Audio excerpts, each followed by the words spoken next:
Assalamualaikum warahmatullahi wabarakatuh. Baik, kita lanjutkan materinya. Kali ini kita akan membahas mengenai bab 11, perancangan antarmuka pengguna atau user interface design. Jadi desain atau perancangan interface antarmuka pengguna atau user interface yang sering disingkat dengan interface itu mengenai bagaimana sebuah perangkat lunak akan digunakan dengan menggunakan antarmuka yang mudah untuk dipelajari, mudah untuk digunakan, dan mudah untuk dipahami. Beberapa kesalahan desain yang secara umum itu yang ada di dalam materi ini yaitu adanya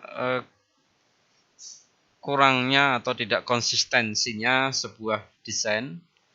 Kemudian di sini itu much memorization itu terlalu banyak pengguna itu mengingat letak-letaknya atau bagian-bagian dari user interface tersebut sehingga pengguna merasa harus banyak mengingat. Padahal diharapkan sebuah desain itu, sebuah interface itu diharapkan memudahkan, jadi ya dipelajari dan memudahkan juga untuk digunakan dan juga untuk dipahami. Kemudian kesalahan yang ketiga yaitu tidak adanya guidance atau panduan atau bantuan. Hal tersebut memang sangat penting dalam pengoperasian sebuah perangkat lunak. Kemudian tidak ada konteks sensitivity, jadi tidak ada kandungan atau isi yang berkaitan dengan penggunaan rekayasa perangkat atau perangkat lunak tersebut. Sangat miskin akan respon ya. Jadi seakan-akan perangkat lunak yang kita gunakan tidak memberi respon ya. Misalnya ketika kita klik simpan itu tidak ada semacam waktu tunggu atau semacam animasi yang berputar-putar yang menandakan bahwa proses sedang berjalan. Salah satunya itu ya. Jadi pengguna merasa oh ternyata respon saya ada tanggapannya. Kemudian unfriendly, tidak friendly, tidak user friendly, tidak mudah dipelajari, tidak mudah digunakan ya. Ada aturan-aturan yang namanya golden rules ini ya. Aturan-aturan yang aturan-aturan emas. Jadi ada seorang ahli namanya Theo Mendel itu dalam bukunya yang membahas tentang perancangan antarmuka pengguna menekankan ada 3 aturan emas yang bisa diterapkan saat rekayasawan melakukan perancangan antarmuka pengguna untuk sistem atau perangkat lunak yang sedang dikembangkan.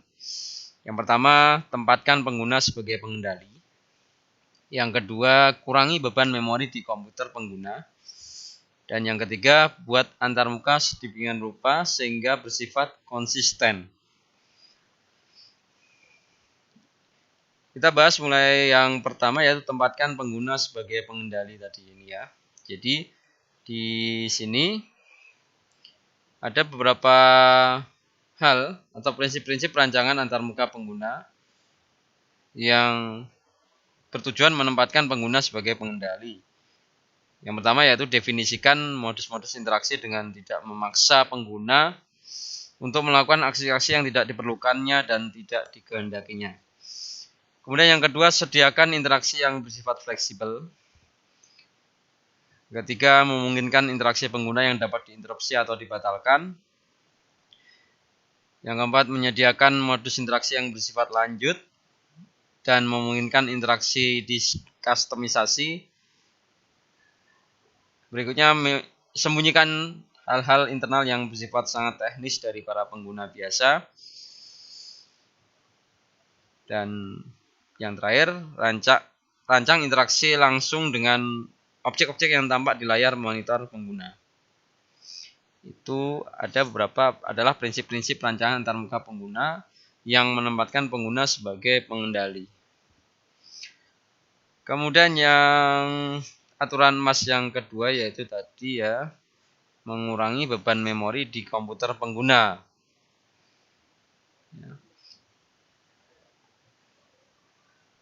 Prinsip-prinsip perancangan yang memungkinkan suatu antarmuka mengurangi penggunaan memori yang ada di komputer pengguna itu sebagai berikut.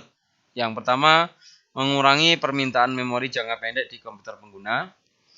Kemudian yang kedua, menetapkan nilai-nilai default yang bermakna. Ketiga, mendefinisikan tombol-tombol shortcut yang intuitif ya. 4. Ada tata letak visual antarmuka seharusnya berbasis pada metafora-metafora yang memang ada di dunia nyata. Yang kelima, yang terakhir di sini tampilan informasi-informasi dalam bentuk yang progresif.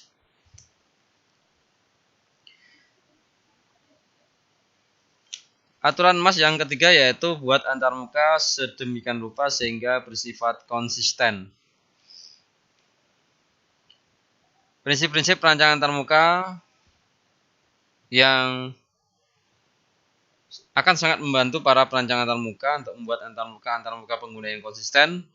Itu antara lain sebagai berikut. Yang pertama, memungkinkan pengguna untuk meletakkan pekerjaan saat ini ke dalam suatu konteks yang bermakna. Yang kedua, memelihara konsistensi melintas sejumlah aplikasi yang serupa. Dan yang ketiga, jika model-model interaktif sebelumnya telah dibuat berdasarkan harapan-harapan pengguna, jangan membuat perubahan-perubahan apapun kecuali ada alasan yang kuat untuk melakukannya.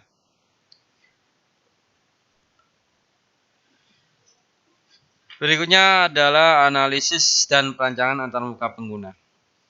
Kita mulai dari model-model analisis dan perancangan antarmuka. Ada model pengguna atau user model. Jadi untuk model pengguna ini seringkali dibuat untuk mendapatkan profil para pengguna akhir sistem. Kemudian yang kedua ada desain model. Ini adalah sebuah realisasi perancangan atau dari model pengguna tadi ini ya. Yang ketiga ada mental model atau model mental pengguna, persepsi sistem.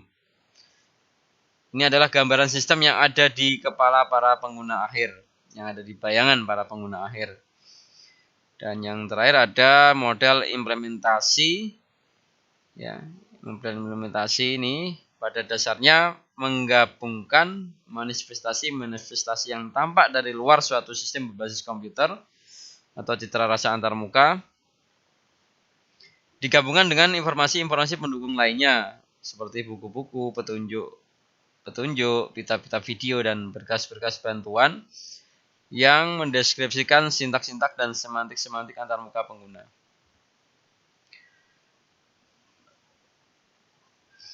Ini adalah gambar dari proses perancangan antarmuka pengguna.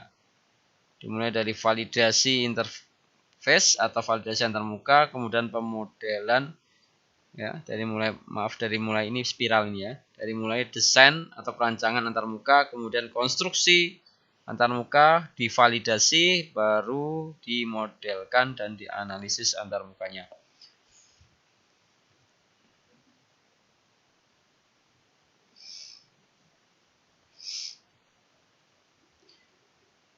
Kita mulai dari yang pertama tadi interface analisis ya,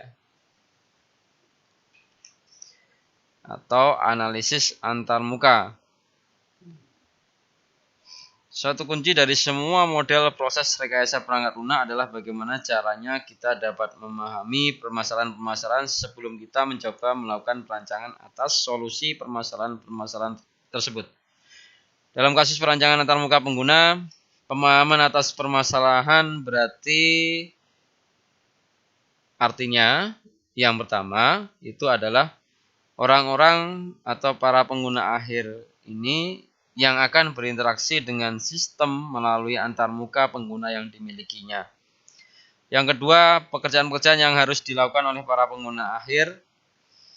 Yang ketiga, isi yang harus dipresentasikan sebagai bagian dari suatu antarmuka pengguna. Dan yang keempat adalah lingkungan tempat pekerjaan-pekerjaan akan dikerjakan. Kita akan coba lihat dari mulai analisis pengguna.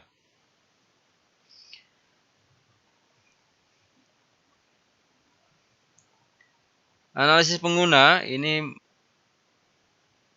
merupakan frasa antarmuka pengguna yang kemungkinan merupakan suatu pembenaran yang diperlukan saat perancang antarmuka pengguna menghabiskan waktunya dalam jumlah yang cukup banyak untuk memahami para pengguna, sebelum kemudian sibuk memikirkan rincian-rincian teknisnya.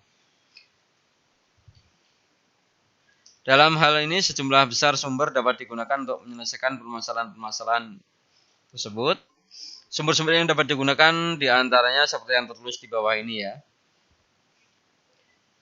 Ada wawancara-wawancara dengan pengguna, asupan-asupan dari tenaga penjualan, asupan-asupan dari tim pemasaran, asupan-asupan dari tenaga pendukung.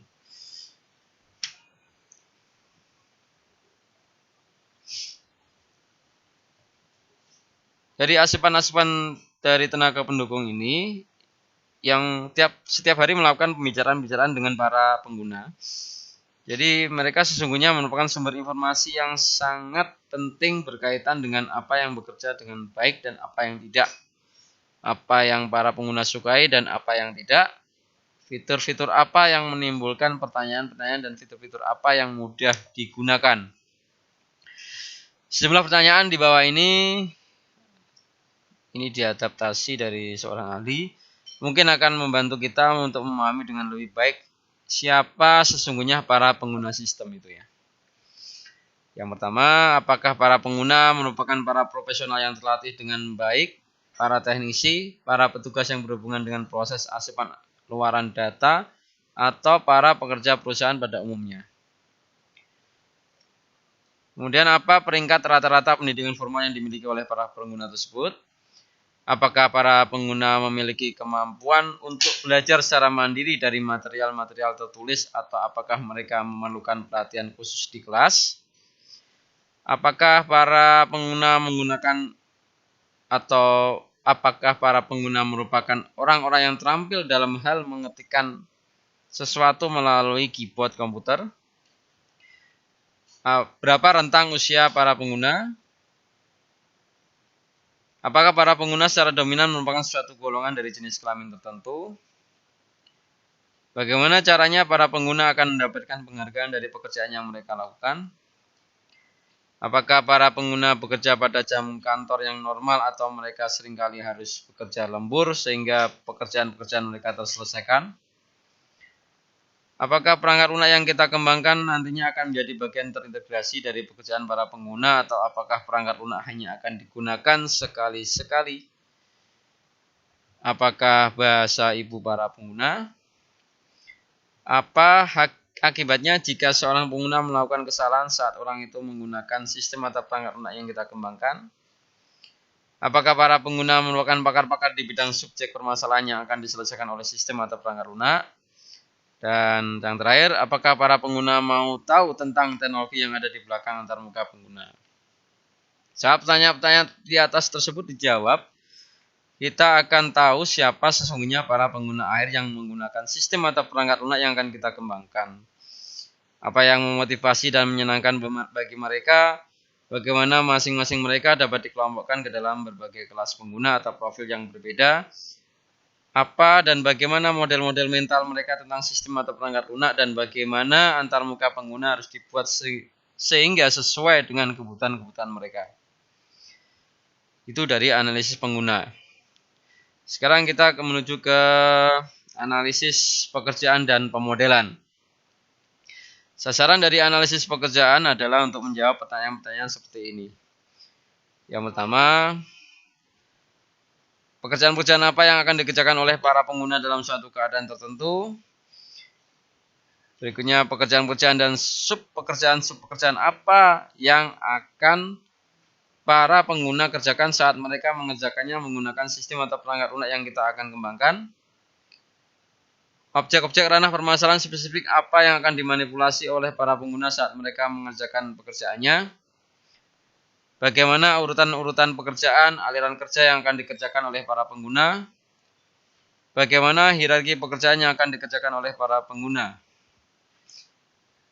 Untuk menjawab pertanyaan-pertanyaan tersebut, kita bisa menggunakan teknik-teknik yang telah kita bahas dalam bagian-bagian yang di awal-awal materi ini, di mana teknik-teknik itu pada prinsipnya juga dapat diterapkan untuk pembuatan antarmuka pengguna. Yaitu yang pertama ini ada use case yang mendefinisikan interaksi secara dasar.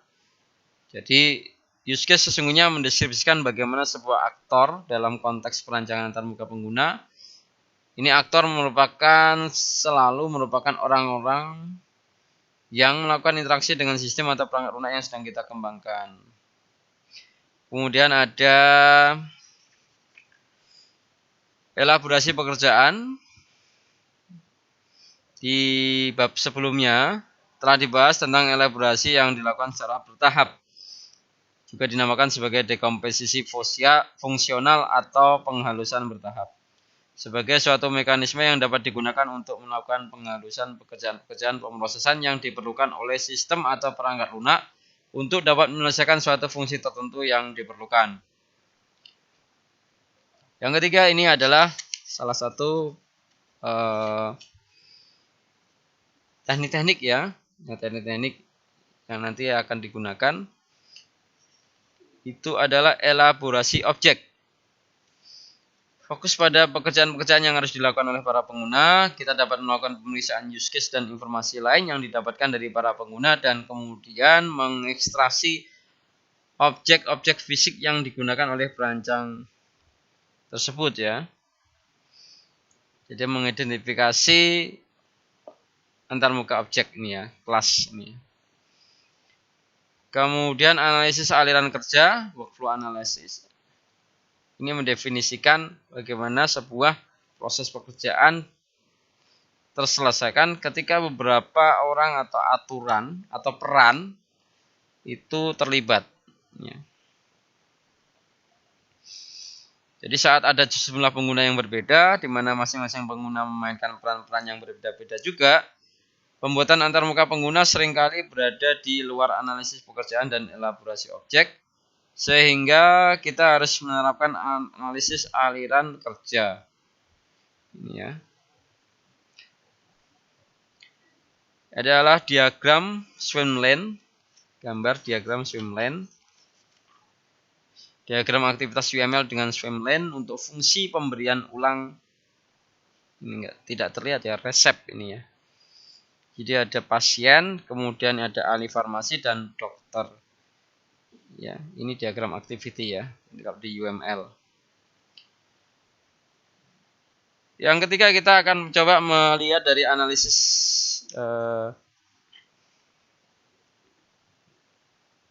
konten ya, analisis dari konten atau perancangan ya antarmuka ini ya. Jadi kita akan melihat dari analisis isi tampilan ya, atau display konten.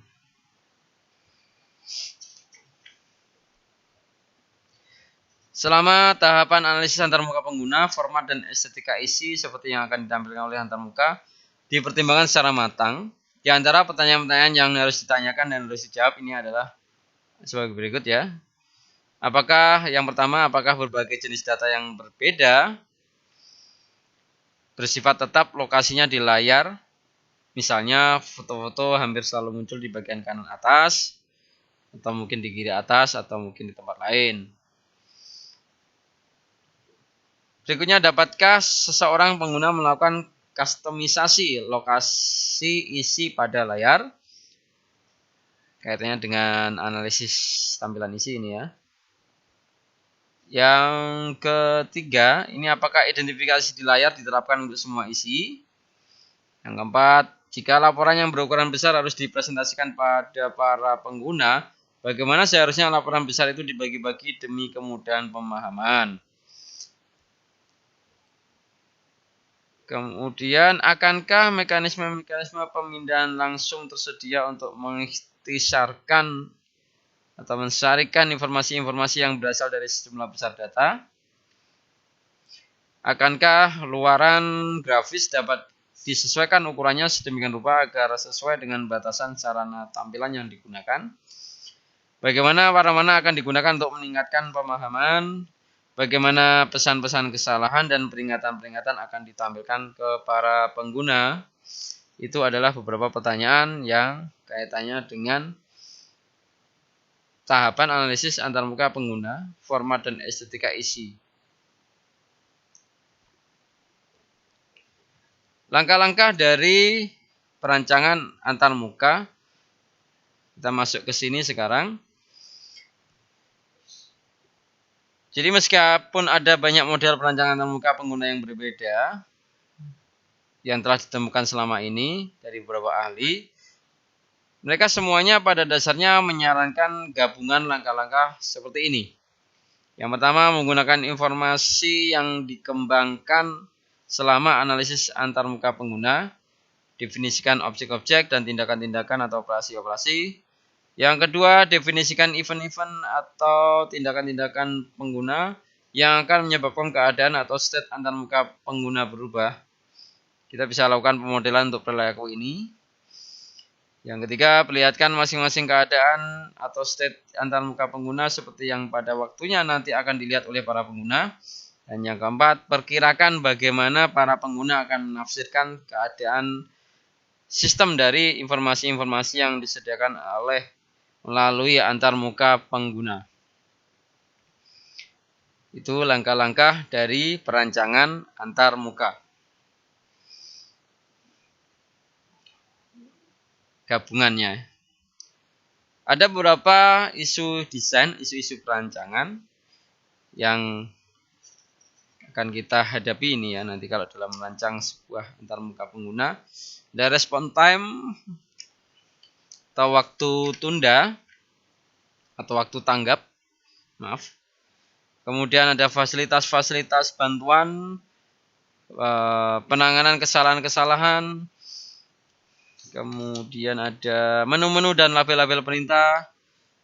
Kemudian suatu aplikasi untuk diakses. Application accessibility. Dan yang terakhir internasionalisasi.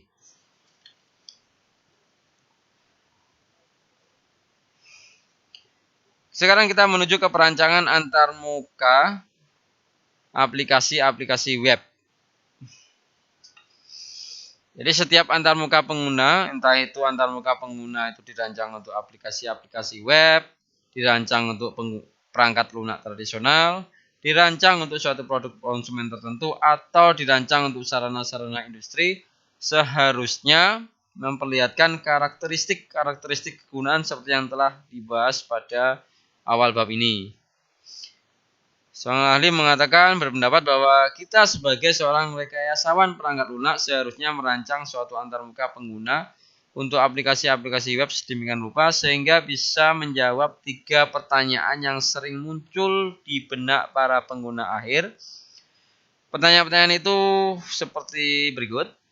Where am I? Ini ya, di mana saya saat ini? Atau di mana saya saat ini? Antarmuka pengguna untuk aplikasi-aplikasi web seharusnya yang pertama itu memberikan tanda-tanda tertentu pada objek-objek yang pernah diakses. Yang kedua, memberikan informasi pada para pengguna tentang hal-hal yang berkaitan dengan lokasi mereka pada hierarki isi yang dimiliki oleh aplikasi web yang bersangkutan. Pertanyaan kedua yaitu apa yang dapat saya lakukan sekarang? What can I do now? Antarmuka pengguna untuk aplikasi-aplikasi web seharusnya dapat selalu membantu pengguna untuk memahami pilihan-pilihan mereka saat ini. Fungsi-fungsi apa yang tersedia, tautan-tautan yang dapat digunakan, dan isi-isi apa yang relevan. Pertanyaan ketiga yaitu di mana saya saat ini, kemana saya akan pergi.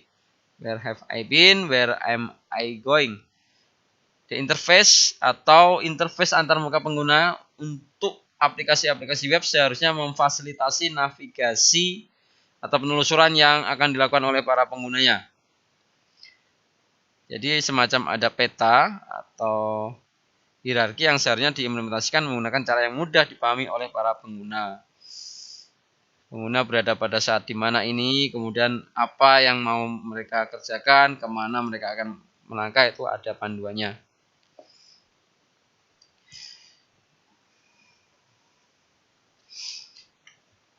Prinsip-prinsip antarmuka atau prinsip-prinsip dan panduan-panduan perancangan antarmuka. Ya, ada antarmuka web app yang efektif dari seorang ahli Bruce Topnozy, itu menyarankan atau mendefinisikan sejumlah karakteristik yang bersifat mendasar yang harus diperlihatkan oleh antarmuka pengguna untuk aplikasi-aplikasi web. Untuk mendapatkannya, sebagai seorang rekayasawan perangkat lunak seharusnya mengikuti filosofi yang dapat digunakan sebagai dasar perancangan antarmuka pengguna untuk aplikasi berikut ini. Yang pertama, antarmuka pengguna yang efektif pada dasarnya secara visual bersifat nyata dan bersifat pemaaf, menanamkan pada penggunanya perasaan bahwa mereka adalah pengendalinya.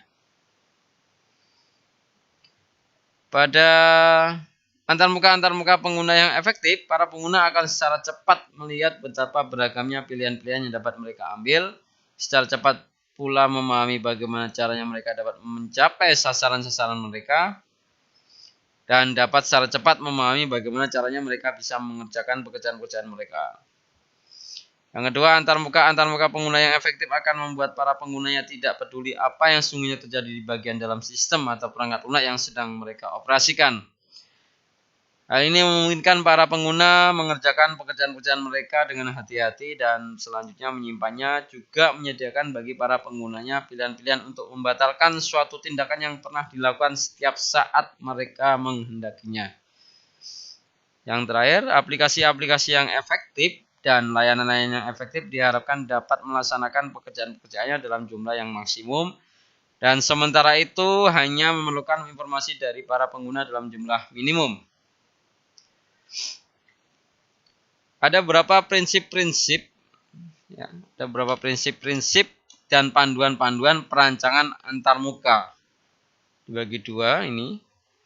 Yang pertama ada antisipasi.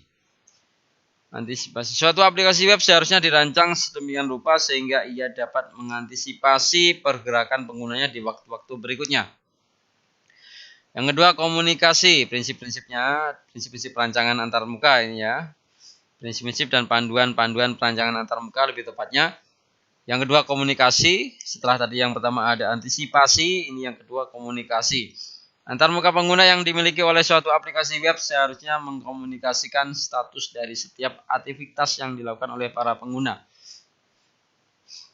Yang ketiga, konsistensi. Penggunaan kontrol-kontrol navigasi, menu-menu, ikon atau ikon-ikon dan estetika, misalnya warna, ukuran, bentuk, tata letak seharusnya bersifat konsisten di seluruh bagian aplikasi web. Yang keempat ada otonomi terkendali. Artinya adalah antarmuka pengguna seharusnya dapat memfasilitasi pergerakan para pengguna ke seluruh bagian aplikasi web. Tetapi antarmuka pengguna yang bersangkutan seharusnya melakukannya dengan cara menyesuaikannya dengan konvensi-konvensi navigasi yang telah ditetapkan sebelumnya untuk suatu aplikasi web. Yang kelima ada efisiensi. Perancangan suatu aplikasi web dan antarmuka penggunanya seharusnya mengoptimalkan tingkat efisiensi pekerjaan pengguna, bukan mengoptimalkan tingkat efisiensi pengembang yang merancang dan membangunnya, atau mengoptimalkan tingkat efisiensi lingkungan client server yang mengeksekusinya. Jadi yang diutamakan adalah mengoptimalkan tingkat efisiensi pekerjaan penggunanya. Itu yang paling penting. Ini prinsip berikutnya adalah fokus. Ya. Antarmuka pengguna aplikasi web dan isi-isi yang ada di dalamnya seharusnya tetap berfokus pada pekerjaan-pekerjaan yang akan dilakukan oleh para pengguna. Yang berikutnya ada hukum fit. Waktu untuk mencapai suatu target tertentu sesungguhnya merupakan fungsi dari jarak dan ukuran target itu. Berikutnya ada objek-objek antarmuka manusia, kaitannya dengan prinsip perancangan antarmuka. ada objek-objek antarmuka manusia. Sejumlah besar pustaka yang berisi objek-objek antarmuka manusia yang dapat digunakan ulang telah dikembangkan untuk aplikasi-aplikasi web. Jadi silakan digunakan saja. Yang berikutnya ada pengurangan waktu pemrosesan. Jadi alih-alih membuat para pengguna menunggu berjalannya beberapa operasi internal untuk diselesaikan, misalnya mengunduh berkas gambar yang kompleks dan berukuran besar, aplikasi-aplikasi web seharusnya menggunakan fasilitas dan kemampuan sistem operasi untuk mengerjakan beberapa pekerjaan yang sekaligus atau multitasking. Sedemikian rupa sehingga para pengguna bisa melanjutkan pekerjaannya yang lain sambil menunggu suatu operasi internal dilaksanakan hingga selesai oleh aplikasi web yang bersangkutan.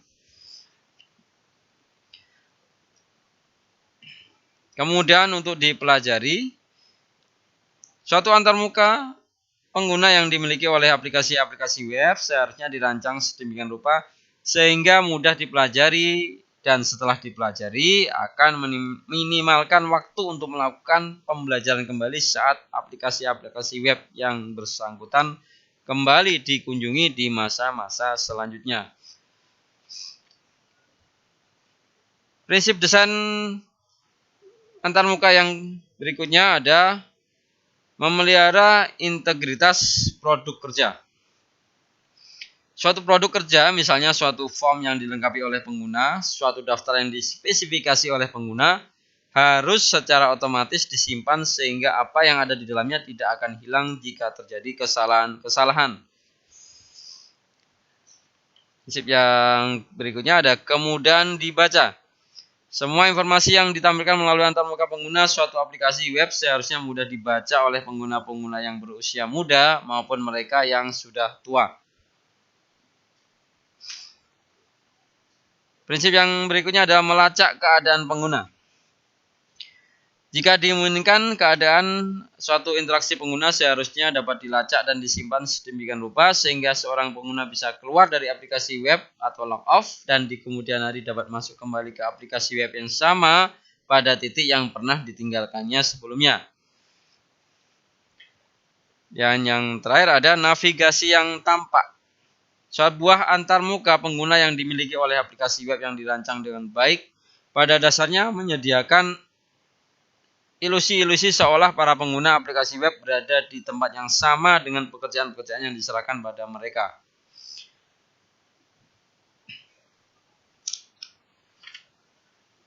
Sekarang kita membahas mengenai aliran kerja perancangan antarmuka aplikasi web. Yang pertama, lakukan peninjauan terhadap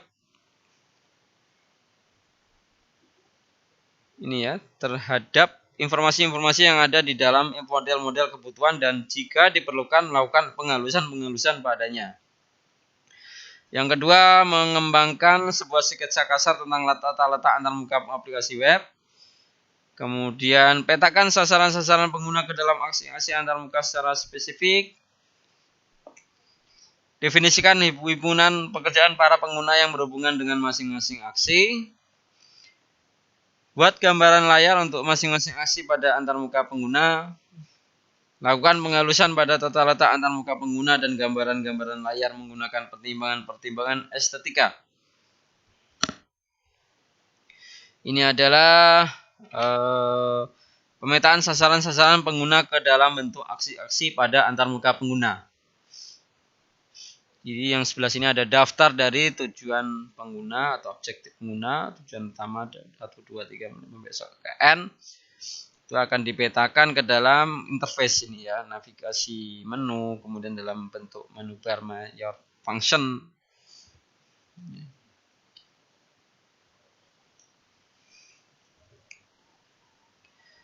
Lanjutan dari aliran kerja perancangan antarmuka aplikasi-aplikasi web, yaitu identifikasi objek-objek antarmuka pengguna yang diperlukan untuk mengimplementasikan antarmuka pengguna. Kembangkan sebuah representasi prosedural interaksi pengguna dengan antarmuka pengguna. Kembangkan sebuah representasi perilaku untuk antarmuka pengguna.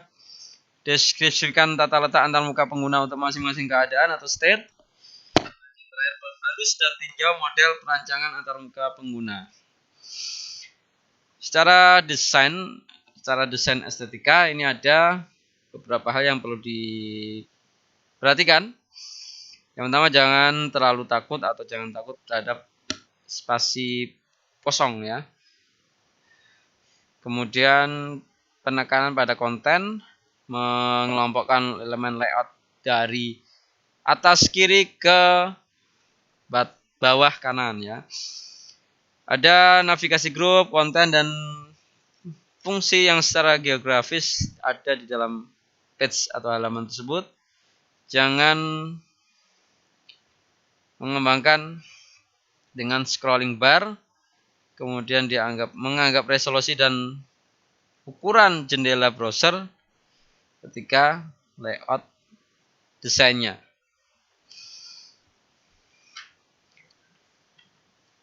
Ini adalah gambar dari siklus evaluasi perancangan antarmuka, dari mulai perancangan awal, kemudian mengembangkan antarmuka prototipe, para pengguna melakukan evaluasi terhadap antarmuka tersebut ya. Hasil evaluasi dipelajari oleh para perancang.